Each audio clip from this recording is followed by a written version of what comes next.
Hello दोस्तों, स्वागत है आप लोगों का हमारी नई वीडियो में। आज हम एक्सप्लेन करने जा रहे हैं movie the call of the wild. तो आप लोगों का ज्यादा समय ना लेते हुए हम मूवी को स्टार्ट करते हैं। कहानी की शुरुआत में नरेटर बताता है कि आर्कटिक में लोगों को गोल्ड मिला। ये बात हर जगह फैल गई। अपनी किस्मत आजमाने के लिए हजारों लोग नॉर्थ की तरफ निकल गए। उन्हें अपने सामान का स्लैश खींचने के लिए बड़े और मजबूत डॉग की जरूरत थी। कहानी की शुरुआत होती है जिसमें हम एक बड़े से डॉग को देखते हैं जिसका नाम बग होता है। बग का मालिक सेंटा क्लारा डिस्ट्रिक्ट का जज था और उसका नाम व्हीलर होता है। वो यहाँ राजा की तरह रहता था। शहर में एक आदमी बग को देखता है और न्यूज़पेपर में पढ़ता है कि डॉग को बेचने के उसे बहुत ज्यादा पैसे मिलेंगे। हम दूसरी तरफ बग को देखते हैं जो अपने घर में फुल मस्ती और मजे से जिंदगी जी रहा होता है। बग का मालिक व्हीलर उससे कहता है कि आज उसे अच्छे से बिहेव करना होगा क्योंकि आज उसका बर्थडे है। इसीलिए वो बग को घर से बाहर निकाल देता है क्योंकि व्हीलर के घर में मेहमान आने वाले होते हैं और बग परेशानी ना करे, इसलिए वो उसे घर से बाहर निकालता है। तभी बग को बाहर एक खरगोश दिखता है। बग उसका पीछा करने लगता है लेकिन बग उसे पकड़ नहीं पाता। तभी बग को एक खाने का टेबल दिखाई देता है। उधर दूसरी तरफ व्हीलर अपने परिवार के साथ फोटो खिंचा रहा होता है। तभी वहां बग आ जाता है मुंह में चिकन का पीस लिए। और जब व्हीलर अपने परिवार के साथ खाने की टेबल की तरफ जाता है तो वो देखता है कि बग ने सारा खाना बर्बाद कर दिया है। कि इस हरकत से बग का मालिक बग पर बहुत नाराज होता है। वो रात को उसे घर से बाहर सोने को कहता है और ये पहला दिन नहीं होता है जब बग घर से बाहर सो रहा होता है। और बग को सीटी की आवाज सुनाई देती है। कोई उसे नाम से बुला रहा होता है। वो उसे खाने का लालच देता है और बग को पकड़ लेता है। वो लोग बग को लेकर वहां से जाने लगते हैं। बग को ट्रेन के थ्रू कहीं दूर शिफ्ट किया जा रहा था। बग उस बॉक्स में ना अच्छे से सो पाया ना कुछ खा पाया। बग को कुछ पता नहीं था कि वो कहाँ जा रहा है। कुछ देर बाद एक आदमी अपने हाथ में एक मोटा डंडा लेकर बग को उस बॉक्स से निकालता है। वहां से भागना चाह रहा था पर वो आदमी उसे डंडा मारकर गिरा देता है। बग डर के मारे वहीं बैठ जाता है। बग फिर से रस्सी तोड़कर वहां से भागता है। उसकी रफ्तार को कोई रोक नहीं पा रहा होता है। बग जब बाहर आता है तो वो देखता है कि उसके चारों तरफ पानी ही पानी है। वो एक बोट में था। वो लोग बग को लेकर असलंका पहुंचते हैं। कहते हैं कि सोने की खोज में लोग सबसे पहले यहीं आए थे। बग को वहीं एक डॉग सेलर के पास भेज दिया गया। वहां पहली बार बग बर्फ देखता है और बर्फ देखकर वो बर्फ से खेलने लगता है और उसके गले की रस्सी खुल जाती है और बग भागने लगता है। और भागते भागते रास्ते में वो एक आदमी से टकरा जाता है जिसका नाम जॉन होता है। उस आदमी का एक म्यूजिकल इंस्ट्रूमेंट वहां गिर जाता है जिसे बग लौटाने के लिए उसके उठाकर उसके पास जाता है। तब तक बग का ओनर आकर उसे पकड़ लेता है। वो आदमी बग को थैंक्स बोलकर वहां से निकल जाता है। बग को इस डॉग सेलर से खरीदने के लिए प्राउड नाम का एक आदमी आता है। उसके स्लेज में एक डॉग की जरूरत थी जो उसके बाकी डॉग के साथ मिलकर उसका स्लेज खींच सके। प्राउड बग को खरीद लेता है। प्राउड अपने साथी फ्रैंकोस के साथ गवर्नमेंट को लेटर डिलीवरी का काम करता है। वो बग को टीम के लीडर स्प्लिट से मिलवाता है। वो बग को डॉग के लीडर को फॉलो करने को कहता है और उसको उसकी पोजीशन पर बैठा देता है। प्राउड उन सब डॉग को मैप पर समझा रहा होता है कि हमें यहाँ से 500 मील दूर लेटर देने जाना है। बग के लिए ये सब नया था। वो बिल्कुल भी उस स्लेज टीम का हिस्सा नहीं बन पा रहा था। रास्ते में बग को एक खरगोश दिखता है। वो उसकी तरफ भाग जाता है जिसकी वजह से पूरा स्लेज गिर जाता है। प्राउड आके बग से कहता है कि देखा हम कैसे एक दूसरे से जुड़े हुए हैं। एक की गलती सबको भारी पड़ सकती है। वो उसे फिर से ट्राई करने को कहता है। बग अब धीरे धीरे सीख रहा होता है। वो धीरे धीरे उस ग्रुप का पार्ट बनते जा रहा था। वो लोग रास्ते के हर पोस्ट ऑफिस पे अपने लेटर देते जा रहे थे।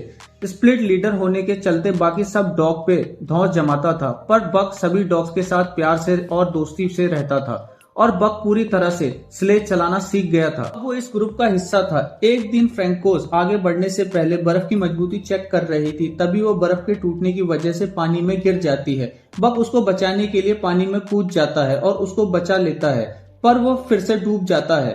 प्राउड जोर से चिल्लाता है पर बग बचकर बाहर आ जाता है। प्राउड उसे गले लगा लेता है। स्प्लिट ये देखकर थोड़ा जल रहा था। रात में फ्रैंकोस बग के पास थी और वो उसे मीट का बड़ा पार्ट देती है। स्प्लिट वहीं बैठा ये सब देख रहा था। उसे अब बग से नफरत होने लगी थी। ग्रुप में सिर्फ एक ही लीडर हो सकता है इसलिए स्प्लिट बग से लड़ने लगा और उसे काफी चोट पहुंचाई।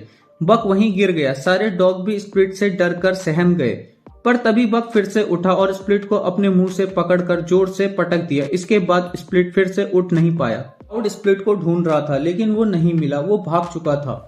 अब उस स्लेज का लीडर बग को बना दिया गया। बग की लीडरशिप में वो स्लेज तूफान की गति से आगे बढ़ने लगा। एक दिन ऐसी बग स्लेज को खींच रहा था पर बीच में पहाड़ की चोटी से बर्फ का एक बड़ा सा तूफान आ रहा था। प्राउड बग को लेफ्ट लेकर रुकने को कहता है। बग नहीं मानता। वो अपनी चालाकी और सूझबूझ से उस स्लेज को अच्छी तरह से उस तूफान से बाहर निकाल देता है। वो लोग वक्त से पहले अपनी मंजिल पहुंच जाते हैं। जब वो लोग वहां से जाने लगते हैं तब एक आदमी भागता हुआ एक लेटर देने आता है। बग उसे देखकर रुक जाता है। ये वही आदमी होता है जिससे बग असलंका में टकराया था। बक उससे उसका लेटर ले लेता है। अब वो लोग बहुत जल्दी जल्दी लेटर पहुंचाने लगे थे, पर एक दिन प्राउड को गवर्नमेंट का एक लेटर आता है कि अब मेल रूट बंद हो चुका है, डॉग को बेचकर वो लोग वापस आ जाएं। प्राउड बहुत दुखी मन से उन डॉग को बेचकर चला जाता है। अब उन सब डॉग के लिए उनका लीडर और मालिक बक ही था। कुछ दिन बाद उन डॉग को हेल नाम का एक अमीर आदमी खरीद लेता है। वो अमीर आदमी उस सोने की तलाश में जा रहा था जिसकी कहानियां उसने सुनी थी। वो उन डॉग को अपने स्लेज में बांध देता है, पर वो डॉग स्लेज को खींच नहीं पा रहे थे। तभी वही जॉन नाम का आदमी आता है। वो उनको बताता है कि बर्फ की वजह से जाम हो गई है। जॉन उससे पूछता है कि तुम लोग अभी कहाँ जा रहे हो? अब सर्दियां खत्म होने वाली हैं, बर्फ पिघल रही है, अब ये डॉग तुम्हें खींच नहीं पाएंगे।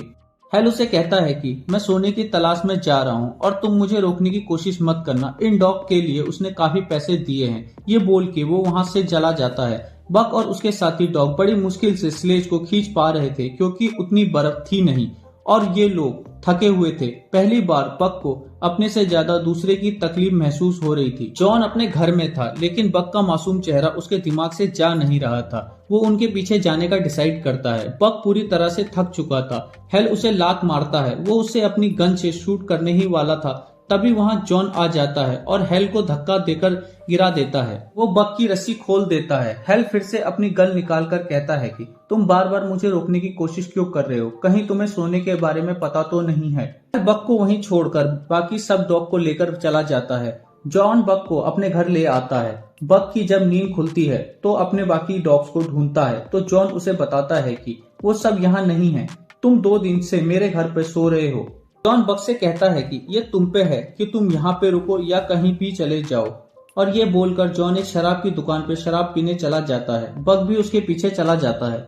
अभी जॉन ने शराब खरीदी ही थी कि वहाँ फिर से हेल आ जाता है और जॉन को एक पंच मारता है। वो कहता है कि उसके सारे डॉग भाग गए, वो उसकी वजह से उस सोने तक नहीं पहुँच पाया। तभी बक आकर हेल पर हमला कर देता है। सभी लोग बक को पकड़ते हैं। जॉन बक को शांत रहने को कहता है। उस बार का मालिक हेल की कमर से गन निकाल लेता है और हेल को बार से बाहर फेंकवा देता है। जब शराब पी रहा होता है तो बक उसे ऐसा करने से रोक देता है। वो उसकी बोतल लेकर बाहर आ जाता है। जॉन उसके पीछे जाता है। वो बक के पास बैठकर उससे बताता है कि आज उसके बेटे का जन्मदिन है, जो कुछ साल पहले मर गया था और तब से वो अपनी बीवी से भी अलग हो गया और वो यहाँ आ गया। जॉन बक को एक मैप दिखाता है और कहता है कि उसका बेटा हमेशा सोने की कहानियां सुनाता था कि पहाड़ियों में सोना है, लेकिन सोने से ज्यादा उसे पहाड़ियां पसंद थी। वो कई बार मुझे वहां जाने के बारे में कहता था और वो मैप के बाहर एक लाइन खींचता था और यहाँ जाने की बात कहता था, पर कहीं जाने से पहले वो हमेशा के लिए इस दुनिया से चला गया। जॉन बक से कहता है कि चलो हम चलें इस जगह पर। वो बक को अपने साथ लेके इस नए सफर पर निकल जाता है। वो कई पहाड़ियां और नदियों को पार करके आगे बढ़ता है। इधर हेल जॉन को ढूंढते हुए उसके घर आ जाता है। उसके घर पर उसे एक मैप मिलता है जो कि उसके पास के मैप से मैच करता है। हेल समझता है कि वो उस सोने की तलाश में गया है। जॉन और बक आगे बढ़ते हैं। एक जगह पहुंचते हैं जहां उन्हें नदी के पास एक बहुत पुरानी झोपड़ी मिलती है। जॉन उसे रहने लायक बनाता है। उसे वहां एक शराब की बोतल मिलती है। वो उसे संभाल के रख लेता है।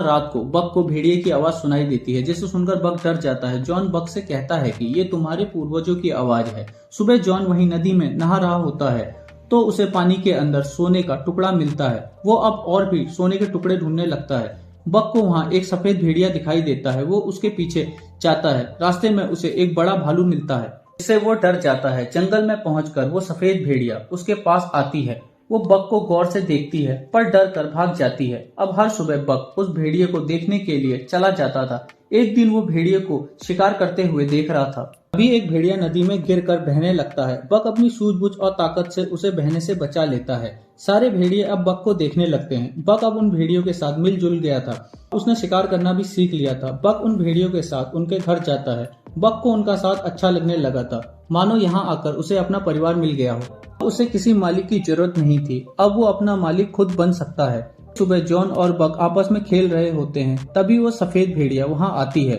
जॉन बक को उसके साथ जाने को कहता है। जॉन उसके पीछे जाकर देखता है। बक उन भेड़ियों के साथ काफी खुश है, मानो वो अपने परिवार के पास आ गया हो और वो अपने परिवार से काफी दूर आ गया है। अगले दिन जॉन बक से कहता है कि कल सुबह वो यहाँ से चला जाएगा और तुम यहाँ रहो। इसके बाद बक उसे बाय बोलकर जंगल में चला जाता है। आज जॉन अपनी आखिरी रात यहाँ बिता रहा था।